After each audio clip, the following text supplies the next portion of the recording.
Hey, how's it going, guys? In this video, I'm going to be reacting to The Pig War by Oversimplified. Possible by NordVPN.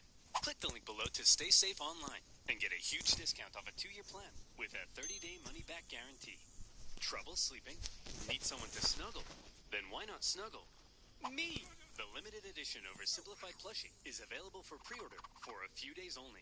Get it quick along with some beautiful new character pins. Look at us, boys. We've only gone and bloody done it. We beat the Brits and secured independence. Now to expand westward and conquer the rest of the continent. Thomas? It looks like a bunch of different people already live out west. What? Oh no, that means we can't expand. I hate my life. Whoa. I didn't say they were white people. Oh, that makes everything different. At the end of the Revolutionary War, when the United States secured its independence from Great Britain, the two sides met in Paris to settle the terms. Among various things, they discussed American territorial gains, and the British granted them a generous amount of land out west. However, Benjamin Franklin appeared to have an additional fascination. Oh, Canada. So voluptuous. Oh, Canada, we stand on guard for the... But look at those curves. I'd worry less about Canada's curves and more about your own curves, Benjamin. Oh, boom. Many in America suggested that one day the Canadian colonies should become a part of the United States. In response, Britain suggested that many in America should shut the hell up. Well, if Britain wasn't going to give up Canada, then the two sides had to agree on where to put their border. Easy enough for the most part. Follow some existing borders, add in a few rivers and lakes, maybe even a parallel for good measure. But then there was a question. What would happen here? Straight line. And so it was. The border would go from the northwesternmost point of this perfectly oval-shaped lake and continue in a straight line westward until it met the Mississippi River. Perfect. Or was it? Well, as it turned out, the lake didn't actually look like this, but like this. And the Mississippi wasn't here, but here. So in the end, none of that made even the slightest bit of sense. Don't blame the founding fathers. They were just using the best map available. Blame the guy who made it. But to the minds of the day, the issue had been solved, and it was finally time to start getting along. Oh, back to war they go. The glorious War of 1812 saw the Americans try to invade Canada, and the British burn down the White House. But when all was said and done, it was pretty much a draw. And once again, America and Britain had to enter into peace negotiations. By now, both sides realized the original border they came up with was a piece of hot garbage. And since America had also recently obtained a huge amount of land from Napoleon, they decided they would need to re-examine the border issue. Straight line. And so it was. To fix the problems of the previous border agreement, they decided to go from the northwesternmost point of this lake, as had been previously agreed, down to the 49th parallel, and from there the line would go straight as an arrow up until the Rocky Mountains. But beyond the Rockies, the two sides couldn't quite agree on where it would go next, because both sides claimed the territory beyond the Rockies was theirs. See, throughout its early history, America as a nation had its eyes heavily fixated on all that juicy land out west, ripe for invasion. Settlementation. America wanted to expand. Not only was it their right, some believed it was a destiny given to them by God himself to multiply and spread across the continent, like rats or disease. Okay, guys, just before we take over everything, God definitely said this is what we're meant to do, right? Yeah, that's what he said. Isn't that what he said? And who was it who spoke to God? It was Billy, right? I thought it was Sean's cat. Well, it was one of us. There's no way we made this whole thing up to justify our ruthless collective imperialist tendencies. All right. Well, in that case, let's get out there and make the world a better place, just as God intended. I'm interested to know what you mean by make the world a better place.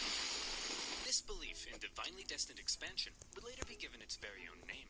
Manifest Destiny. But America wasn't the only one interested in controlling the Western territories. At the time, Canada was made up of a number of colonies, collectively referred to as British North America.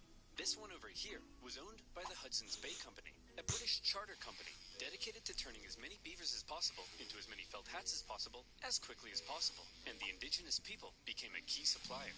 As a result, the British were also eager to control the land out west and secure that region's valuable resources, and in particular, the Great Columbia River was deemed vital to the beaver business. So when it came to the question of what would happen to the border beyond the Rockies, the conversation went a little like this.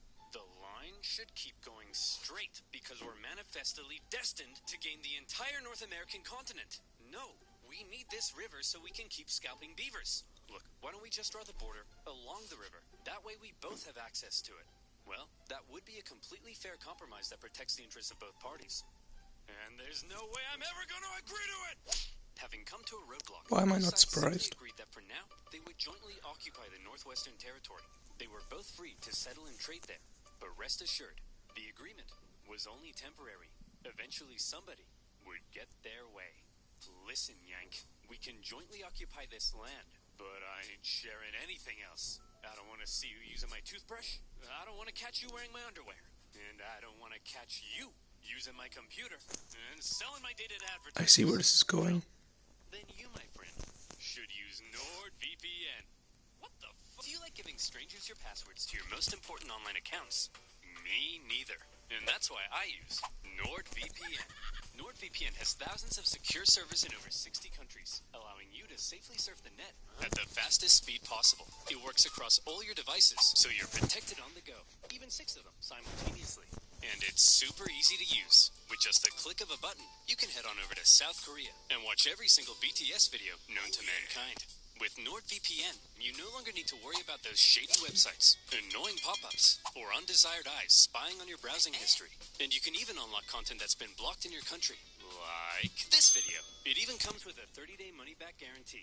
So why not go to nordvpn.com/oversimplified to get a 2-year plan with a huge discount, plus an additional month for free. And as always, you'll be supporting my channel. So thank you. Now where were we? Oh yeah.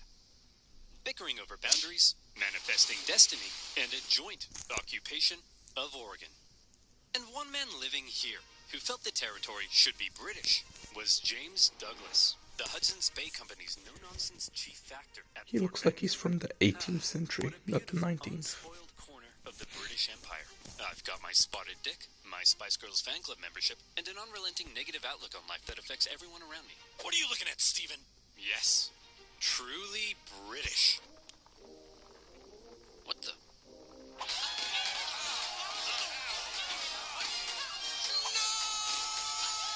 The problem for men Sounds like like Douglas Vladimir was that Lenin. many Americans had already begun streaming up the Oregon Trail. Gunslinging, howdy neighboring, diarrhea having. By the thousands, they were pouring into the Oregon Territory in search of land to settle and farm.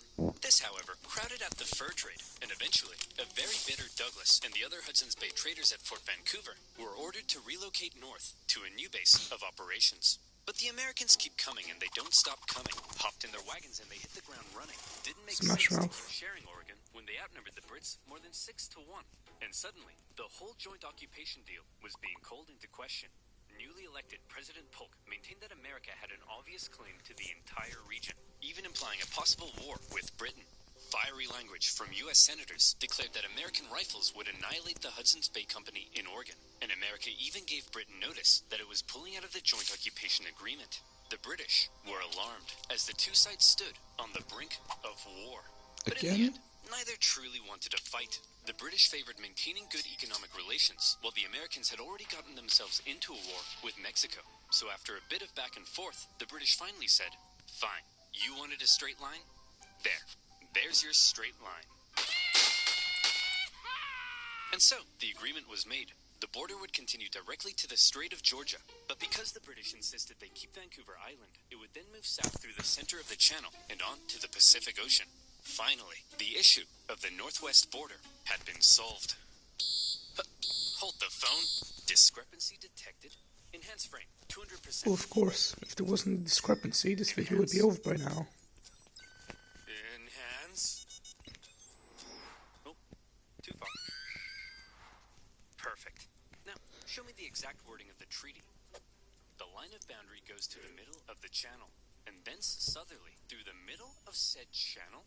But there's loads of channels. So, you tell me, dear viewer, which channel is the treaty referring to? And therefore, who owns these islands? Is the wording of the treaty maybe a little too vague? You Well, think? that's exactly the problem encountered by the people living in the area. The British insisted that the channel intended by the treaty was the Rosario Strait, and therefore the islands were British. The Americans, on the other hand, argued that the intended channel was the Harrow Strait, and therefore the islands were American. At times, the debate became rather heated. Even the individuals who negotiated and signed the treaty at times didn't seem entirely sure which channel the treaty meant, and representatives from the Hudson's Bay Company begged them to make it clearer. Yeah, But why? thousands of miles away, the people in power simply had more to worry about than some tiny islands in the middle of nowhere. Order! Order! Shut up! All right, listen up. We got a lot to get through. The 7th Earl of Chissingham says he encountered a foul beast in the fields of Upper Fardingdom late last night and put this sketch together? That's a poor person, Darren. Next, Lord Piddlingham says he has a new mole on his backside? How is that parliamentary business, George? Oh, some islands in the Pacific Northwest are in dispute and could lead to a war with America? Boring! Fine, let's take a look at that mole, George. And so, for now, the islands were simply held in dispute. Were they British or were they American? I'm sure this conflict won't cause anyone to die. And one man Except the Will. islands were undeniably British was James Douglas, now the governor of Vancouver Island.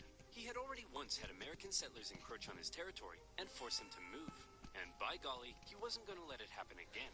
As far as he was concerned, those islands were not only British, but prime agricultural land. And given the chance, those glubby Yanks wouldn't hesitate to start pitching flags with their glubby little hands. And so, he came up with a plan. If the British settled the islands first, then that would surely secure them for Britain. And so in 1853, Douglas sent an Irishman by the name of Charles Griffin, along with some Hawaiian shepherds, to go set up a sheep farm on San Juan Island. And set up a sheep farm they did. The place was rammed with sheep, 1,369 to be exact. But within those flocks of woolly cowards could also be found a number of beautiful, prized Berkshire pigs. Oh, Porky, you look stunning. You're the greatest thing that's ever happened to me. Would you perhaps like to go to the island bowl together tonight? Oink once for no. Roll around in that cow crap if yes.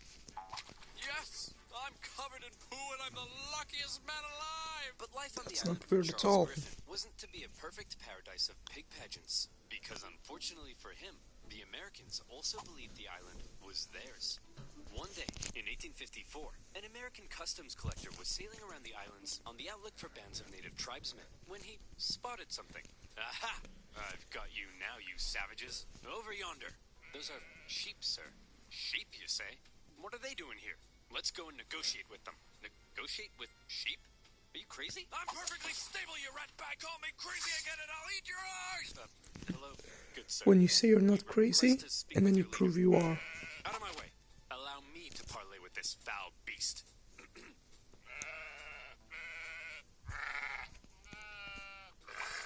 Hey, stop threatening my sheep.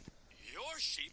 You mean to tell me that you, a British subject, have illegally imported these sheep into American territory? I'll have you know that you, an American, are currently trespassing on British territory. The Americans felt that they were entitled to collect taxes on the British property, because the island was American, and they threatened seizure if dues weren't paid. The British, meanwhile, threatened to arrest the Americans, because the island was British, and the two sides were in a standoff. To give Charles Griffin the legal power to deal with the American trespassers, Douglas said, hey, put on this wig. Boom, you're a magistrate now. And in turn, Griffin went to one of his Hawaiian shepherds and said, hey, I'm making you a constable. Put on this badge. That's supposed to apply directly to the skin. The U.S. Customs inspector. But, being an American, he emerged from his tent with 4 pistols and a giant knife, so the Brits had to back down.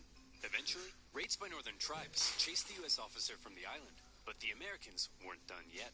Officials from nearby Whatcom County in Washington Territory believed the island fell under their jurisdiction, and they decided it was time to make the British pay up once and for all. They sent one Sheriff Barnes to go confront Charles Griffin. Hey, you owe us $80.33 for all this farm stuff you got here. Go suck an egg! Oh, I see. So that's how it is, huh? That's how it's gonna be, is it? That's the way in which things are, eh? That be how it will, is it? Will it be how that is, huh?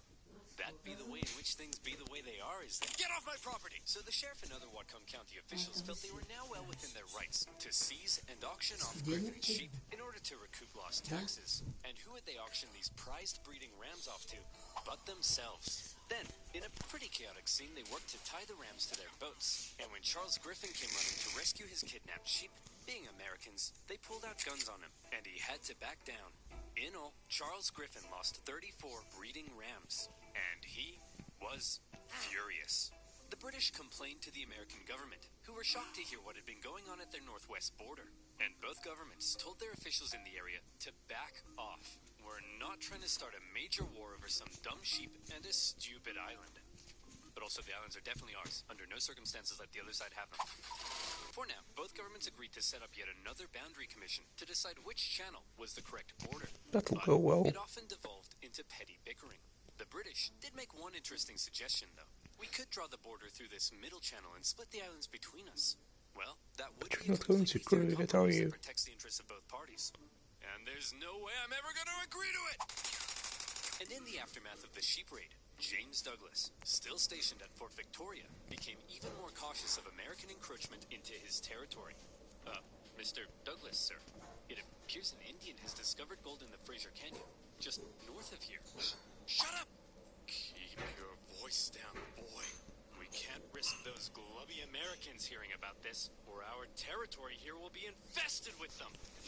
That's some good hearing they have.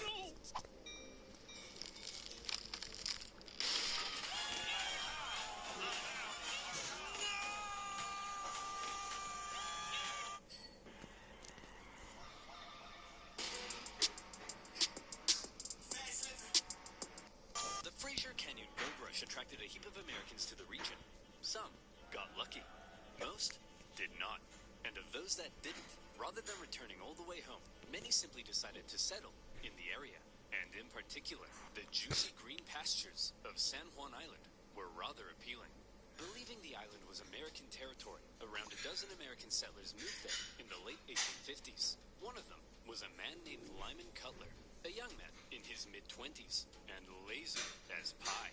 He didn't want to have to clear a space in the forest to build his home, so he said, I'll just build my cabin right in the middle of this British sheep run. I'm sure that won't make anyone mad.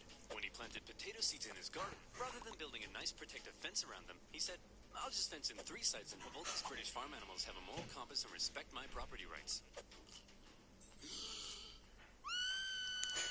Griffin's pig was a Berkshire, well known for rooting, and Lyman's fairly pathetic fence made for a bad combination. Numerous times he had to chase the pig away from his property, and he once angrily marched up to Griffin's home, saying, Hey, British farm idiot, keep your stupid pig out of my potatoes. It is up to you to keep your potatoes out of my pig. Griffin was furious with his new American neighbors. They built their homes all over his sheep pastures. And besides, what right did they have to be here anyway? It was British territory. Lyman, on the other hand, swore the local government had assured him his land claims were legitimate, and so to him, the British were out of line. Look at that sick freak. Yeah, he really is. Pig. Isn't that just sick? Yeah, what a freak. Not like our love, Spuddy. Ours is all natural. Well, kind of is. Just a man and his potato. Nothing wrong with that. But the tension between Lyman and Griffin was just about to explode. What the? Spuddy? All right, you damn dirty pig. That's the final straw.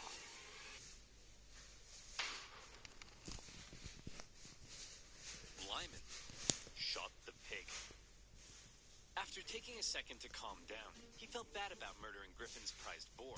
So he went to him and said, Hey man, look, I kinda just killed your pig. He's gonna go mad now. I was eating my potatoes again. I don't know, man. I kinda just killed your pig. Killed your pig. Killed your pig.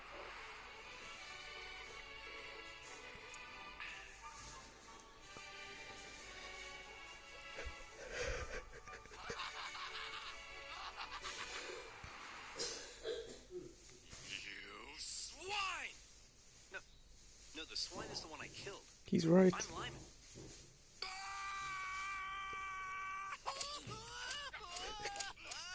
Griffin demanded Lyman pay $100 for the loss of the pig, an outrageous sum at the time. Obviously, Lyman refused, threatening to shoot any more animals that dared enter his property, even threatening to shoot Griffin himself. When Griffin complained to James Douglas, British officials went and confronted the pig killer. Again, they insisted he pay up, and if he didn't, Lyman claimed they threatened to arrest him and take him back to Victoria. British officials arresting an American on American soil and trying him under British law.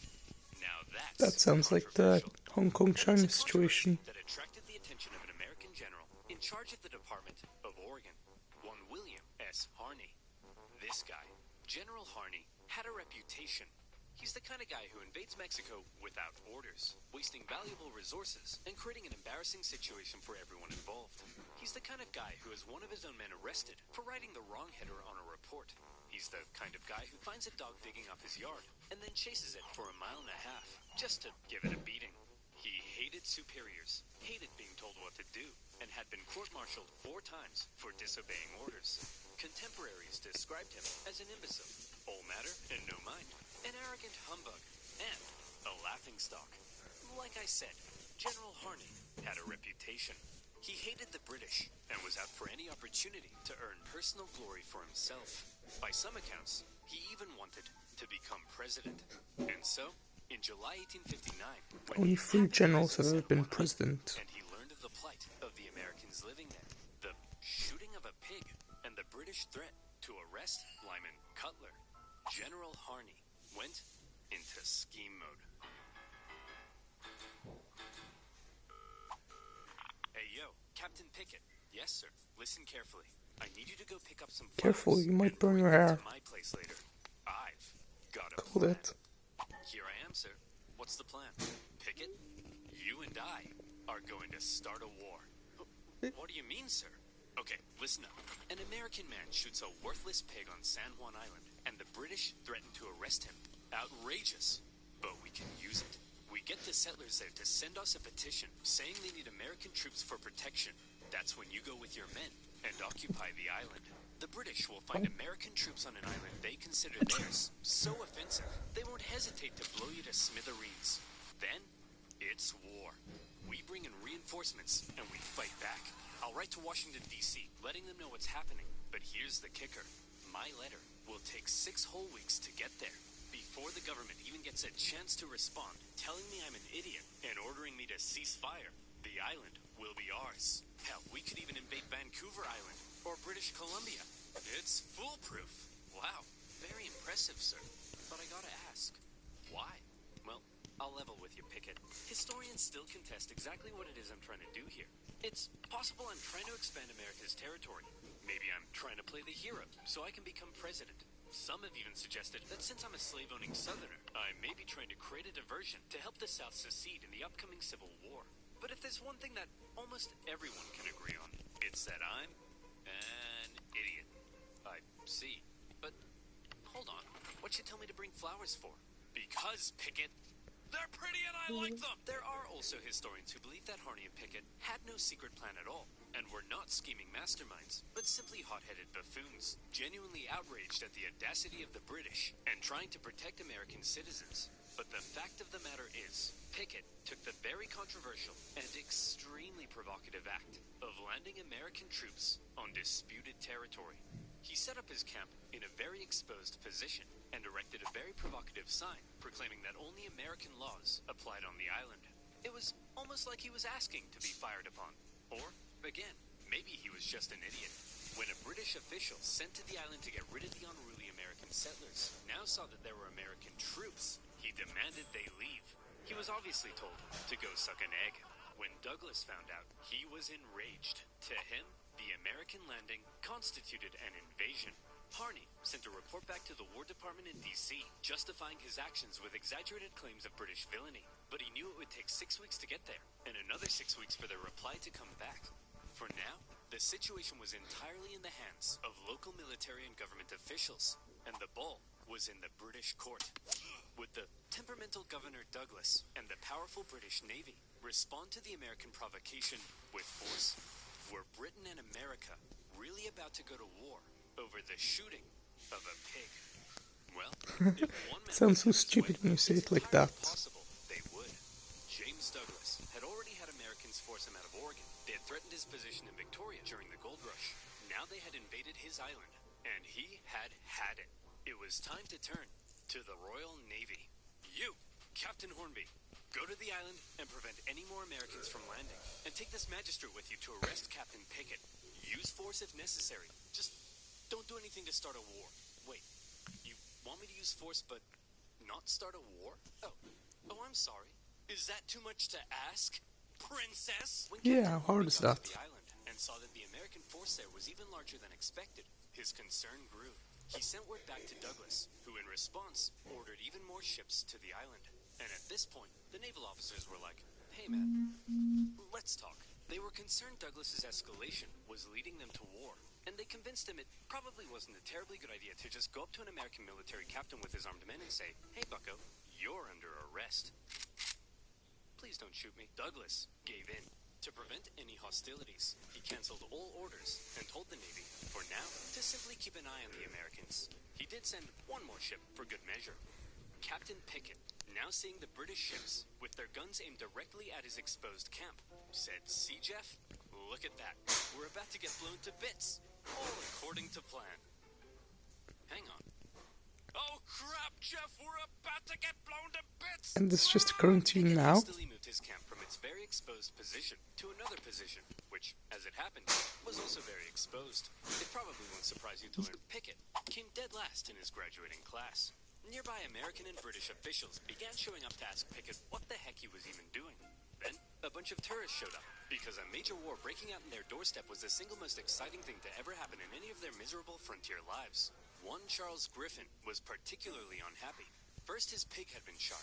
Now his sheep pastures were being trampled by soldiers and tourists alike.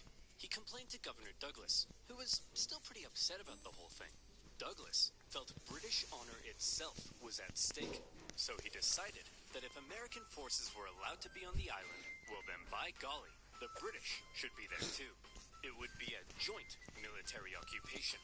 Upon hearing Douglas's new plan to land British troops on the island, Captain Hornby decided to go speak with Pickett in person. After informing him of the plan, Pickett replied that if they dared land, he would open fire. So there they were. The British had orders to land. The Americans had orders to prevent their landing. This was it. War. Over a small island in the middle of nowhere. Over a pig and some potatoes. Over whether the US-Canada border looked like this or like this.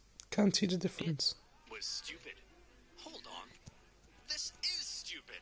To heck with it. I'm not landing those troops. I'm not gonna be the one who starts a war. The captain decided not to follow Douglas's order. And good thing he didn't, because pretty soon after that, the leading British admiral in the entire Pacific region showed up. Rear Admiral Baines outranked Governor Douglas. When he heard of everything that had been going on, he was stunned. But when he heard that Hornby had refused Douglas's plan to land troops, Baines could have kissed him. Whether he did or not, history doesn't tell. But I like to think they did. The Rear Admiral canceled all of Douglas's orders and instead pursued a policy of not interfering with the Americans until he could contact the British government. The Americans, not knowing the British no longer intended to land, had sent reinforcements and began fortifying. But even still, the British Navy did nothing. And finally, when word made it across the planet, informing the two governments of the ongoing crisis, everyone was shocked. Holy crap! Harney landed troops on James Buchanan, Man, I hope the only bachelor president. Buchanan? Oh crap! The British! Why are we getting What was that reports you were of saying, American James? troops on San Juan Island? Whoa. I don't know, man. Nothing to do with me. But you're the president. What? Breckenridge? Am I the president? Yes, sir. And hey, we got That is vice president. Looks like the southern states are considering seceding. And The youngest vice president ever. in the history of the nation, and it's your job to fix it, sir.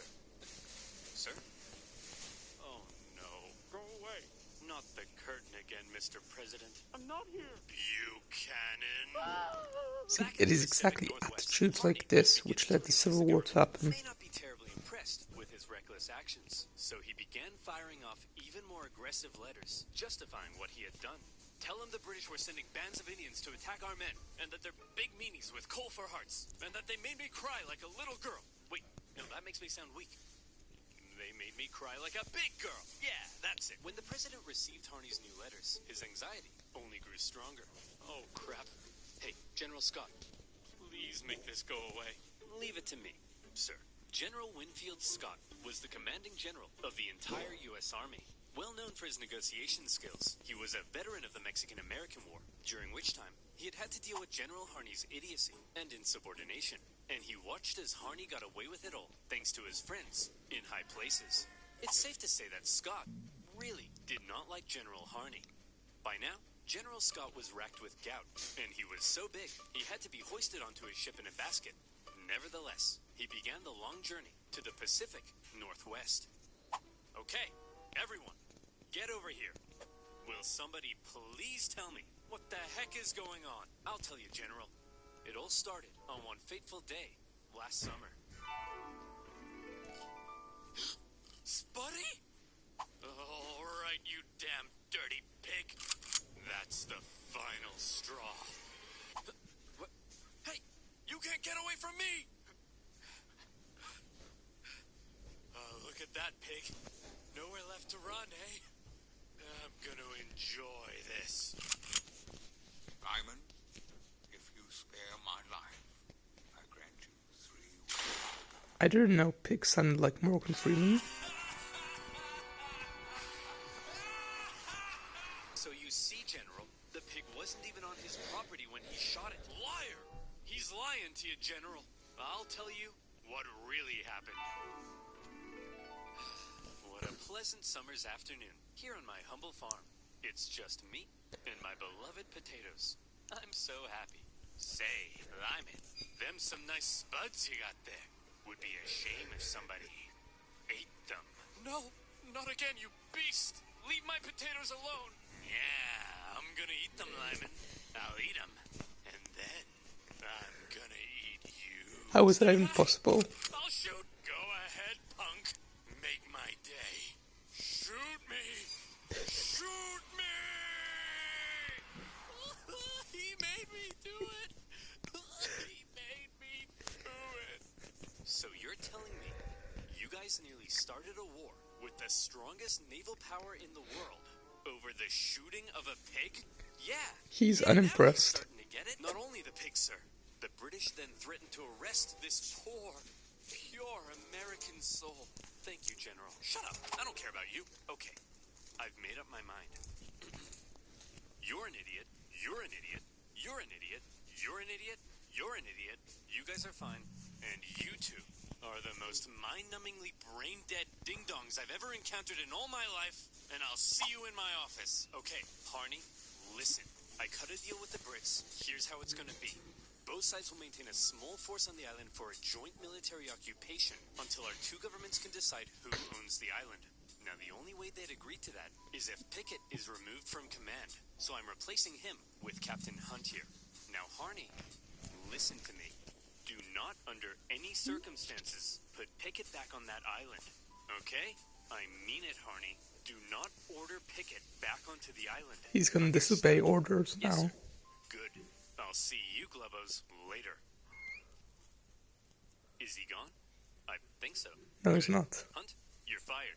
Pickett, you're going back on the island. He's gonna go mad Right, now. you psychopath, I've been waiting years for this. I hate you. I've always hated you. Harney had not only ordered Pickett back onto the island, but his department even notified the British that it did not recognize the joint occupation settlement, while everyone else had decided on peace. Harney appeared to still be threatening war. Needless to say, a furious Winfield Scott soon removed him from command and sent him elsewhere.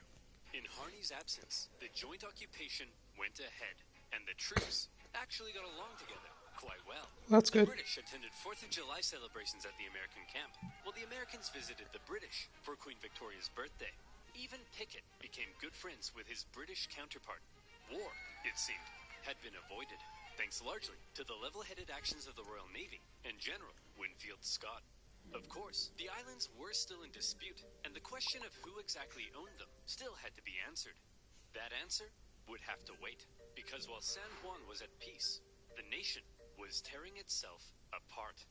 When Civil Over War war. broke out in 1861, the issue of San Juan just wasn't that important. Harney despite being a Southerner, remained in the U.S. Army, but was eventually removed from command at St. Louis when his loyalty to the Union came under suspicion. More famously, Captain Pickett, a native Virginian, went on to become a Confederate general. Pickett's charge at the Battle of Gettysburg remains one of the most famous moments I of actually the learned about entire that war in the and marked a major previous turning point. oversimplified video. U.S. relations with Britain actually soured during the war. The British, missing their supply of southern cotton, initially looked like they may intervene on the side of the Confederacy. There was the Trent Affair, when Confederate diplomats were discovered and arrested on a British mail steamer.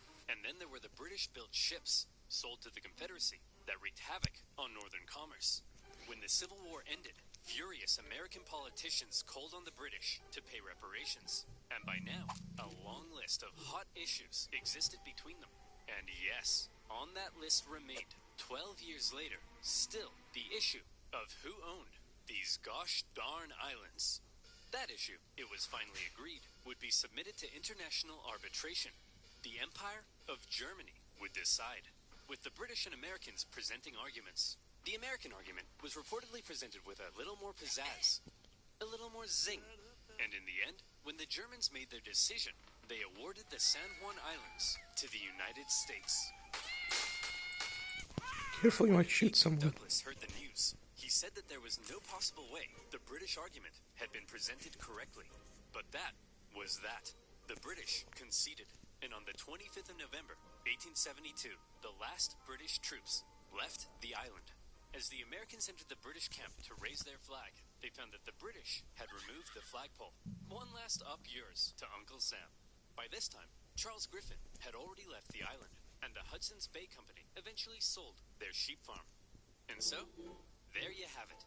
A dangerous situation that almost brought two great powers to war, triggered by the shooting of a pig.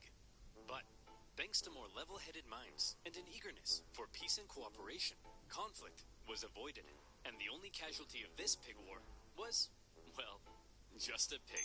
But how different could things have been? What if the British had attempted to arrest Pickett? What if they had landed troops? Could the two sides have actually gone to war?